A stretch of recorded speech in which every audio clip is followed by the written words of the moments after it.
دا د چې دی استغفار دی ډیر استغفار کی الله به رزق پراخ کی الله به قرضی ختم کی الله به غربت ختم کی چې کم سړی استغفار ډیر وای نو چې موقع ملاویږي استغفر الله تعالی ربی من کل ذنب واتوب الیه بس استغفر الله تعالی ربی من کل ذنب الله زب بخنه غواړم او توبه وباسم نو چې کم سړی استغفار ډیر وی الله به د رزق پراخ کی دا نه منلو خبره ده چې سړی استغفار ډیر وی او د رزق تنګي او د په رزق کې تنګي نو بار بار د ورځې موقع میلاویږي ډیر وی خک ډیر نشو ویلې نو کم از کم دا سل پیری خو چې د ورځې خامخا سړی وای 1500 دی وای خو چې نشي ویلې نو سل پیری خو خامخا دې سره الله رزق فراخ کوي دویم هغه لیکلي دی یو سړی باندې قرضه د رزق تنگ دی نو دویمه نسخه هغه دا لیکلي چې دی درود شریف ډیر دی چې کم سړی درود شریف ډیر وای دی به نه غریب کیږي چې کم سړی درود شریف ډیر وای د رزق فراخ وګورئ پټرای په لګوکای خلق وزمایل ازمودا خلق پټرایانی وکړلې چې کم سړی درود شریف ډیر وای د رزق فراخ دی به الله نه غریب کوي د لاس په همیشه ورکون کې وي د لاس په اغستون کې نه جوړیږي چې کم سړی درود شریف ډیر وای هر درود چې وای کم درته آسان یو کم ډیر ویلې شي بهر صورت وصلی الله علی النبی الامی دا ډیر مختصر دی نو د درود شریف ورد ډیر کوي الله بم غریبی ختم کیو الله بم مالدار کی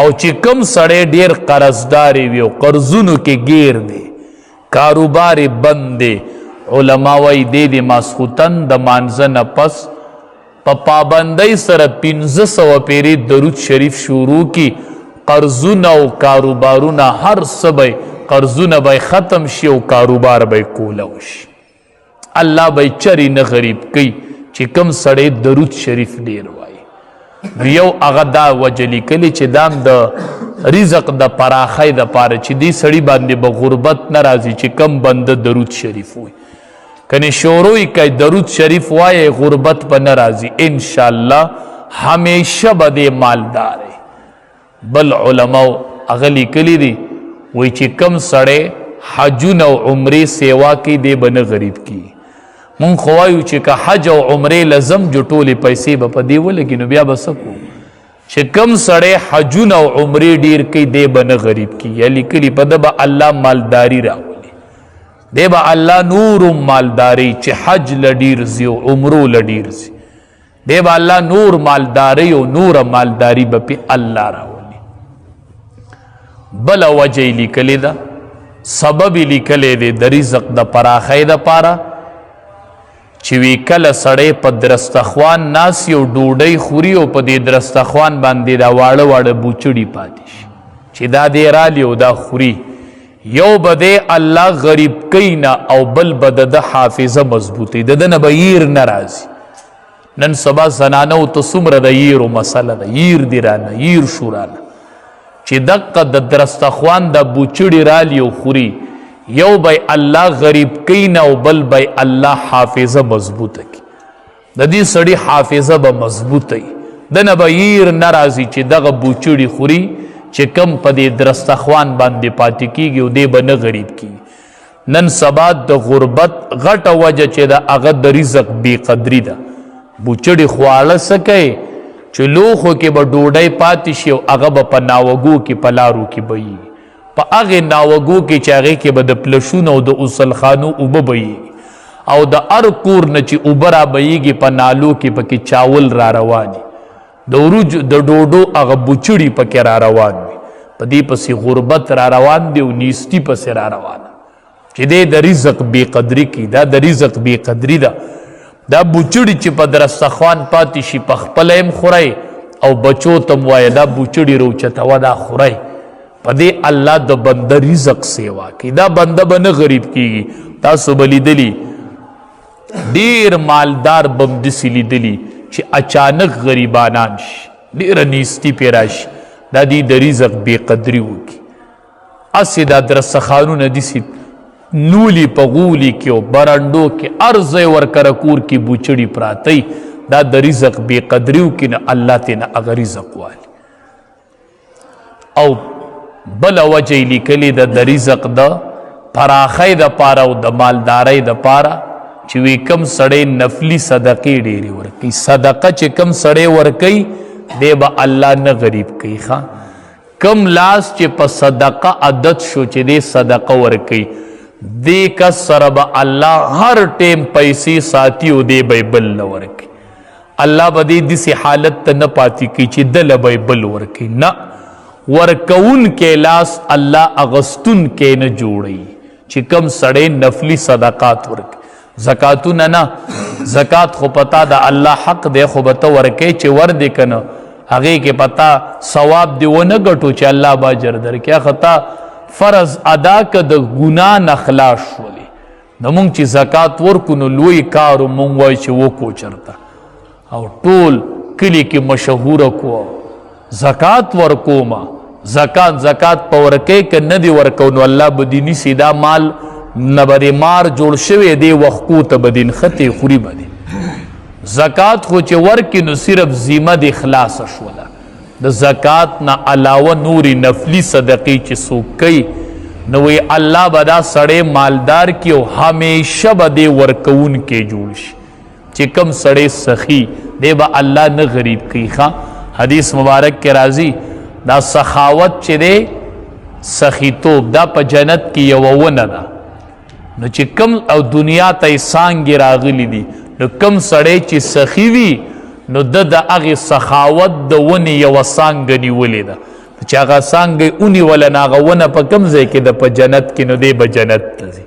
سخي سړی الله ته نږدې دی، مخلوق ته نږدې دی او جنت ته نږدې دی.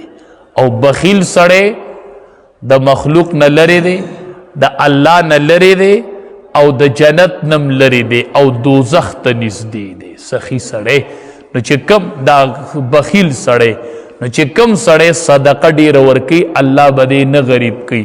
الله به د باندې مالداري راولي او همیشه به د لاس ورکوونکی وي. دا به اغوستونکی کیږي نه چې کله دې نفلي صدقې ورکوي.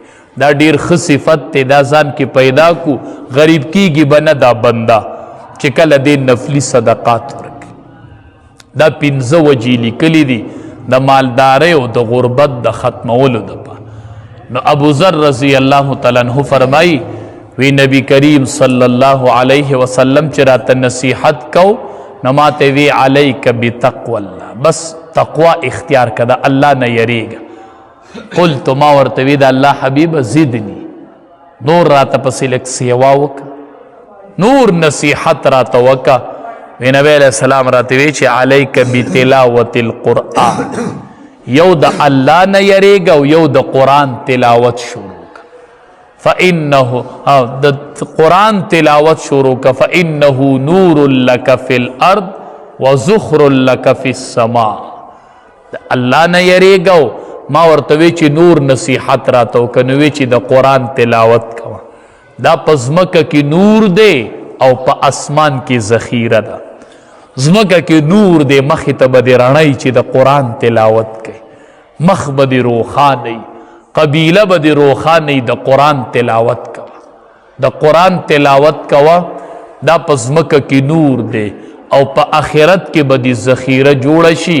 وزخر لک فی السماء، د آخرت دپاره دا لویه سرمایه ده، دا لویه ذخیره ده چې د قرآن تلاوت کوي او دا جمع کیږي.